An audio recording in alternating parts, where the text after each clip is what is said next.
만일 우리가 평소에 사람들에게 얼마나 애정 있게 하는 것과 주님을 얼마나 사랑하고 주님을 예배할 때 사랑을 바치는가를 비교하면 상당히 흥미로운 연구 결과가 될 것입니다. 주변에 있는 사람들에게는 쌀쌀하고 냉정하고 애정을 베풀 줄 모르는 사람이 주님에게는 막 두 손을 들고 사랑을 고백하리라고 기대하기가 어렵죠. 아마도 많은 사람들이 예배할 때 자신의 감정을 충분히 발표하지 못하고 표시하지 못하는 이유가 평소에 자기가 즐거운 일이나 신나는 일이 있을 때 얼마만큼 자신의 감정에 대해서 솔직한지를 생각을 하면, 평소에도 감정을 나타내지 못하는 사람이 주님에게 감정과 마음을 다해서 예배를 드리리라고 생각할 수가 없죠. 그러니까 사람은 자신의 신앙에 평소의 모습과 사는 방법이 반영이 된다는 말을 하는 것인데,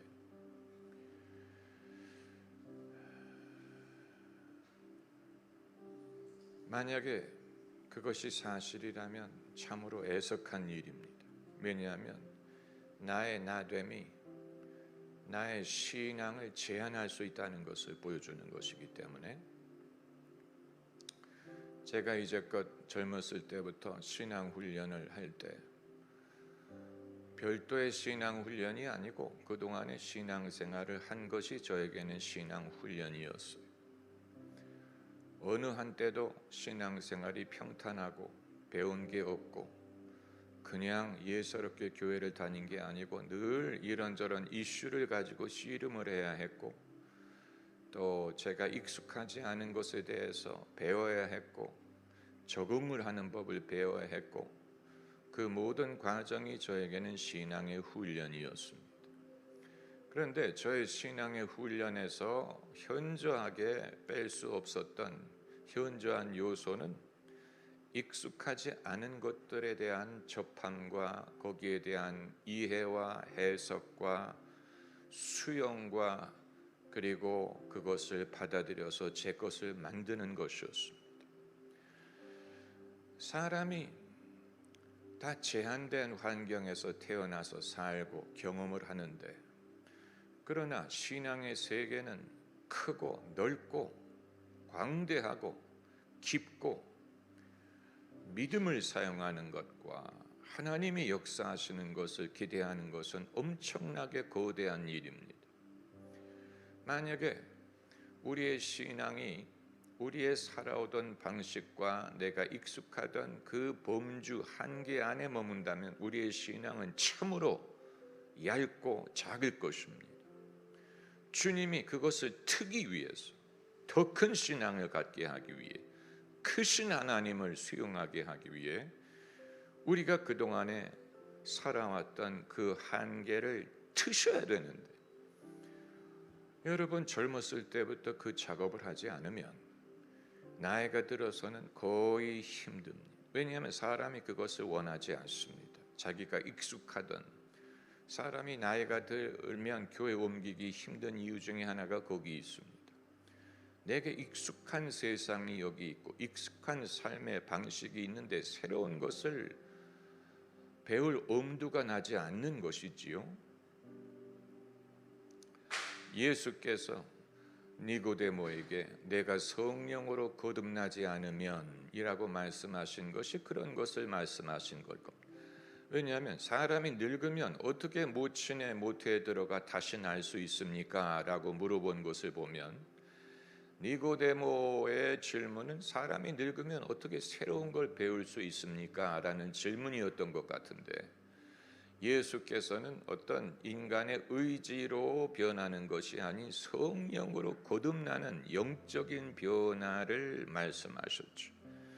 영적인 변화는 처음 접할 때는 굉장히 생소합니다. 그리고 실감이 나지 않고 약간 트와일라이트 존, 낮과 밤의 한계 사이에 어둑어둑한 세상을 지나는 것처럼 실감이 나지 않는 때가 많아요. 그것을 잘 통과하면 이전에 알지 못했던 영적인 세계를 이해하게 되고 내 신앙의 한 부분이 될 수가 있는 것이고, 그렇지 않으면 그런 사람은 평생 교회를 다니고 신앙생활을 해도 영적인 것에 대해서 대책이 없을 것입니다. 영적인 것에 대하여 성령을 느낀다든가 성령을 쫓는다든가 기름 부음을 받는다든가, 그래서 귀신을 내쫓는다든가 병자를 위해 기도해 병자가 낫는다든가, 사람이 성령 받기를 기도해서 불같은 성령이 그에게 임하게 한다든가 상상할 수 없을 것입니다. 그것을 배우기에는 자기가 지금까지 익숙한 인생의 범주가 너무 좁기 때문에 수용할 틈이 없는 것이죠. 그래도 예수님 믿고 천국에 갑니다. 기독교인으로 삽니다. 다만 영적인 것을 이해하기가 어렵죠. 왜냐하면 육으로 난 것은 육이요 영으로 난 것은 영이라고 하셨기 때문에 육이 하나님의 나라를 유업으로 이어받을 수 없다고 하셨어요. 이 생소한 것을 배우기 위해서는 좋은 선생이 있어야 되고 주변에 같은 믿음을 가진 믿음의 공동체가 있어서 그 사람을 지지하고 북돋아 줘야 됩니다. 그럴 때 나만 이런 것이 아니고 이 사람들이 함께 이런 식으로 신앙을 배웠구나 하는 것을 보게 되고, 세상 사람들의 사는 방식만이 전부가 아니구나라는 것을 깨닫게 됩니다. 주변에 있는 세상 친구들 화려한 거 좋아하고 무슨 쇼핑 좋아하고 무슨 뭐 맛있는 거 좋아하고 사진 찍는 거 좋아하고 무슨 뭐 서로 뭐 비교하고 뭐 너는 어디 휴가 갔느냐 무슨 차를 타고 다니느냐, 이런 거를 늘 인생의 모든 관심이 그런 데에 머무는 친구들 틈에 살다가 하나님의 뜻은 내가 알고 그것을 쫓고 소원해가 되더라도 나는 그것을 쫓는다, 이런 것은 그들이 전혀 무슨 말인지 자다가 붕창 두드리는 소리로 들을 것입니다. 무슨 소리야 무슨 소리, 네가 언제부터 그렇게 돼서 참 불쌍하다, 그렇게 살 수밖에 없는 환경이 됐구나, 불쌍하다, 이런 식으로 생각할 거예요. 얼마나 가련하면 그렇게 기도를 하면서 사니, 남편이 돈을 못 벌어오냐, 이런 식으로 아주 엉뚱한 미련한 여성, silly women, silly man, ungodly man, man without understanding, 영적인 지각이 없는 남자와 여자들 얼마나 많은지 몰라요. 이 세상에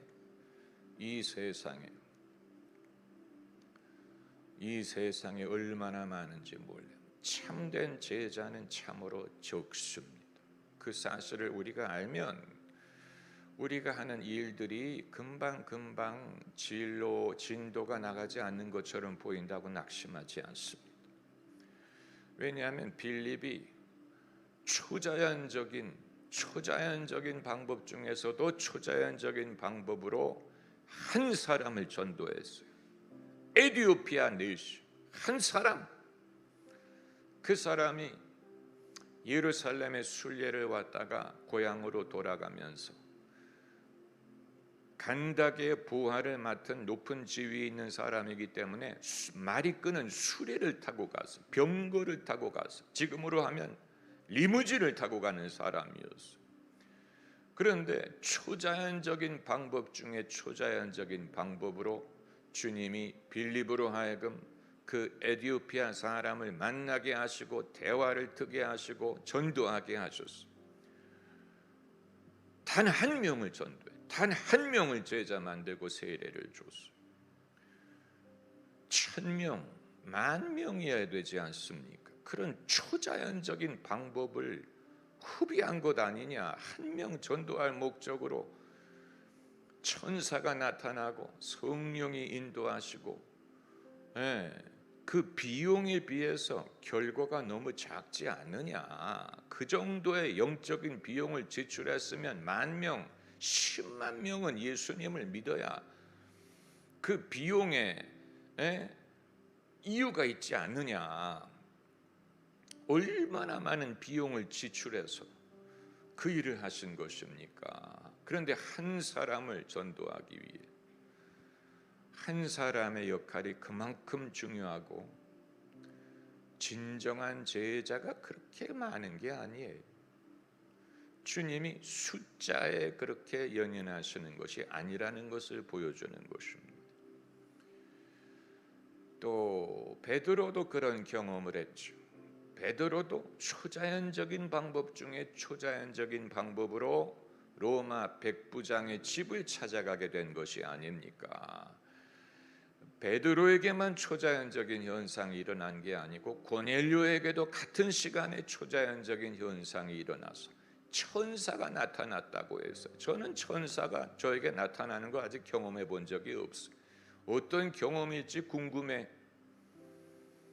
아무튼 천사가 나타나서 환상을 보여주. 베드로에게는 환상을 보여주셨죠. 네, 환상이라는 것도 저는 익숙하지 않습니다. 아무튼 상징적인 환상이 그 앞에 나타나서 하늘에서 커다란 보자기가 내 귀퉁이가 매달려 가지고 하늘로 땅으로 내려왔다. 내 귀퉁이라는 것은 동서남북 온 땅을 말하는 것이고, 그 보자기 안에 있는 부정한 짐승은 장차 예수님을 믿고 변화될 이방인들을 말하는 것입니다. 하나님이 한 번의 환상으로 온 땅에 장차 예수 믿을 사람들을 상징적으로 보여주신 것입니다. 그리고 목소리가 들리기를 일어나 잡아먹으라고 했어요. 이것이 이제 베드로로 하여금 이제까지는 탑으로 여겼던 이방인의 집에 찾아가서 복음을 전하게 되는 계기가 되었는데, 같은 시각에 고넬료에게도 천사가 나타나서 어디 가면 시몬이란 사람이 있을 테니 그를 불러다가 생명의 말씀을 듣도록 해라. 얼마나 듣는 사람이든 전하는 사람이든 동시에 하나님이 나타나신 것이죠.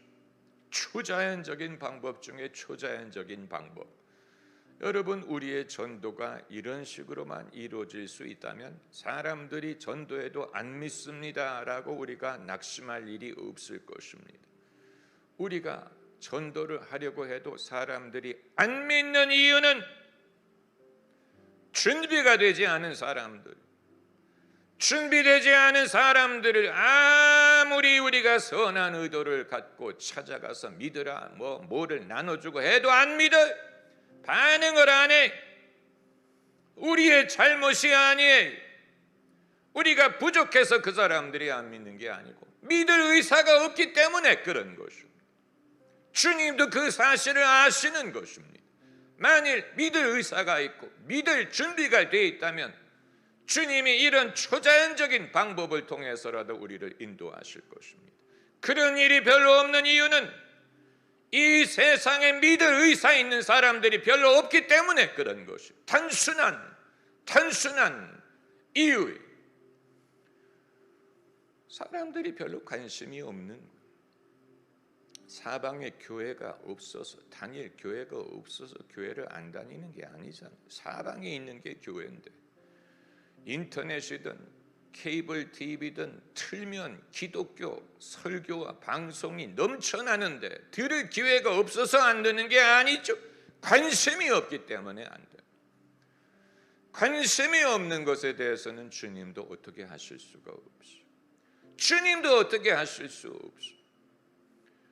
주님이 응답하시고 일하실 때에는 누군가가 관심이 있고 준비가 됐을 때, 준비가 된 에티오피아 사람을 위해 천사를 보내 빌립을 인도하신 것이고, 준비가 된 고넬료를 위해 베드로에게 환상을 보여주셔서 그 집에 가게 하신 것이죠.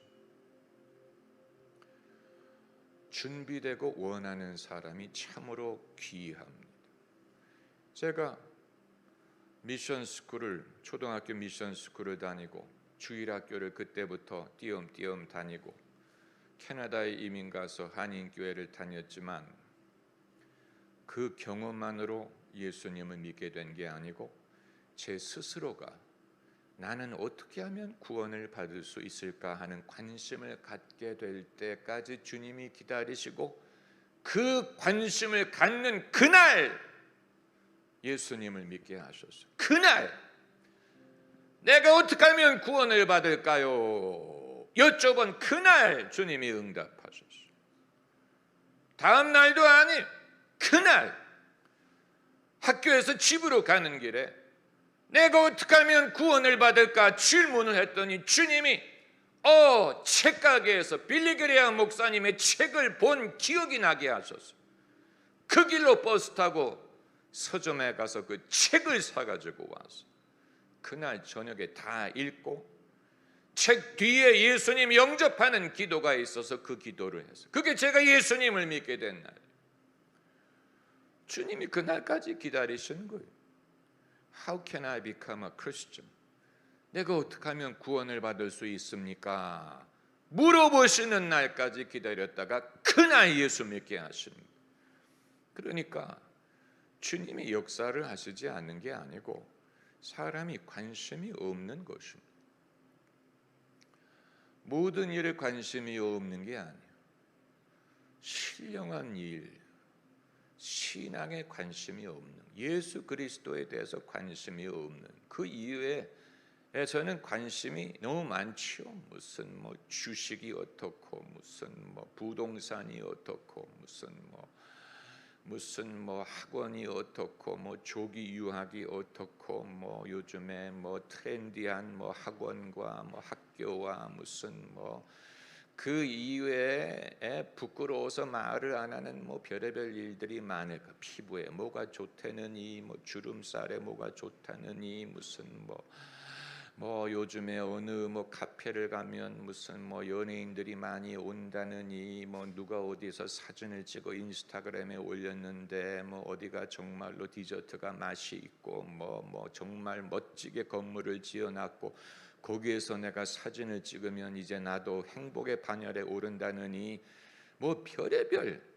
별의별 배부르지 못하게 하는 것을 위해 은을 달아주지요. 배부르게 하지 못하는 것을 위해 은을 달아주는 것뿐만이 아니고 인스타그램에 올리고 사진을 찍고 가려고 애를 쓰고 별의별. 그런데 가면 멋진 남자친구라도 있다면 말을 안 해. 그런 데는 여자들만이 모여가지고 남자애들은 한 명도 없고 여자들만이 모여서 무슨 소득이 있다고? 도대체 소득이 있는 일을 하는 것 같지도 않아요. 요즘 젊은이들이 소득이, 옛날에는 사귈 만한 이성이 있는 데를 찾아갔다면 요즘에는 그런 거 관심도 없고 트렌디하다는 데를 찾아가요. 소득도 없는, 배부르지 못하게 하는 것을 위해 은을 달아주는 것이죠.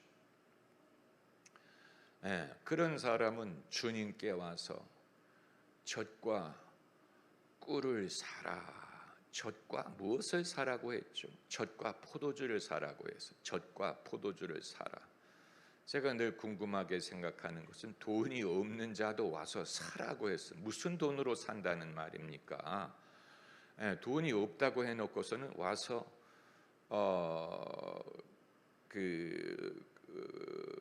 뭐를 사라고 그랬죠?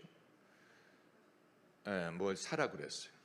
포도주와 젖을 사라고 했죠. 그러니까 사람들이 이제껏 그들의 관심을 지배했던 아무 유익 없는 일을 버리고 정말로 필요하고 복이 되고 영혼을 살리고 복을 주는 것을 하되 대가가 있더라도 그것을 지불하더라도 하라라는 뜻을 말씀하신 것입니다. 이것이 그 영혼의 영특함, 이게 정말 똑똑한 영혼은 정말로 자기에게 유익이 되는 것을 알고 대가가 있더라도 그것을 할 수 있는 사람이 영적으로 똑똑한 사람. 똑똑이란 말이 그렇게 좋은 말이 아니지만 달리 다른 단어가 없죠. 헛똑똑한 사람들이 세상에 많다는 얘기. 헛똑똑. 배부르지 못하게 하는 것을 위해 은을 달아주는 것은 헛똑똑이에요. 소득이 없어. 무슨 소득이 있어? 무슨 소득이 있어? 사람이 어쩌면 이렇게 외모에 집착을 한다는 것입니까? 겉으로 드러나는 모습, 겉으로 드러나는 자신의 모습에 집착을 하는 것입니까? 누가 봐주기를 바라는 것입니까? 그것도 알 수가 없어. 그것도 알 수가 없어. 누가 봐주기를 바라는 것인지도 불분명해. 적어도 자기 부모님이 봐주기를 바라는 것 같지는 않아요. 왜냐하면 옷을 들고 나가서 밖에서 갈아입는 것 같으니까. 자기가 하는 걸 부모에게 보여주지 않는 것을 보면 부모님이 봐주기를 바라는 것 같지도 않고 당연히 형제가 봐주기를 바라는 것 같지도 않아요. 배부르지 못하게 하는 것을 위해 은을 달아주는 것이지요. 만약에 미혼 남자애들이 외모를 분별하지 못해서 그런 헛똑똑한 사람이 좋아 보인다면 같이 헛똑똑한 것이 될 것입니다. 중심의 진정함, 진실함과 성실함과 의리와 애정과 선함, 이것을 볼 수 있어야 되지 않겠습니까? 중심에 애정이 있는 사람. 저 여자애는 의리가 있고 애정이 있다. 그 사람을 챙긴다. 나도 챙겨주는 게 참 고맙다. 챙겨주는 사람 얼마나 고마워요. 지금 챙겨주면 이후에도 챙겨줄 것입니다. 지금 안 챙겨주면 나중에도 안 챙겨줘요. 사람이